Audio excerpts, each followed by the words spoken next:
Pues muy importante, la verdad, necesitamos 3 puntos, el equipo ha trabajado muy bien este partido, se nos ha puesto un poco cuesta arriba con la expulsión de Mate, pero bueno, hemos sabido pelear, leer el partido y luego con la expulsión del rival pues hemos estado un poquito más a la par, un poquito presionando un poquito más arriba, hemos estado cómodos y la que hemos tenido pues la hemos metido. Esto así es el fútbol. Pues nada, he visto que ha sido una falta que me han hecho ahí en el lateral del área, la hemos puesto bien, Axel ha puesto balón al segundo palo y intento siempre estar ahí para cazarla y mira, ha habido suerte y he metido golito. Bien, la verdad que bien, hubo un año que me dejé el fútbol,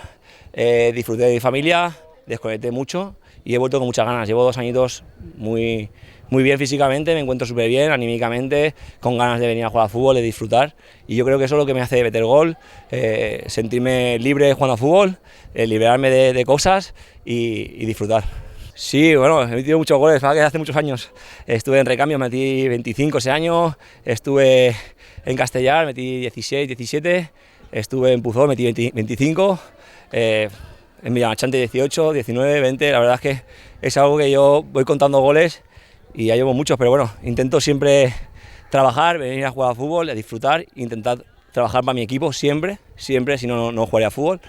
Y luego los goles, pues bueno, te dan ese sabor de boca, llegar a casa contándoselo a tu mujer, a tus hijos, que has metido un gol y hemos ganado. Sí, a ver, esta liga la verdad es que es muy competitiva. He visto que todos los equipos, desde el último hasta el primero, me han parecido equipos muy parejos, equipos que cualquier equipo te puede ganar, te puede empatar, da igual que juegues en casa que fuera, y me parece una liga muy competitiva, la verdad. Yo creo que hace años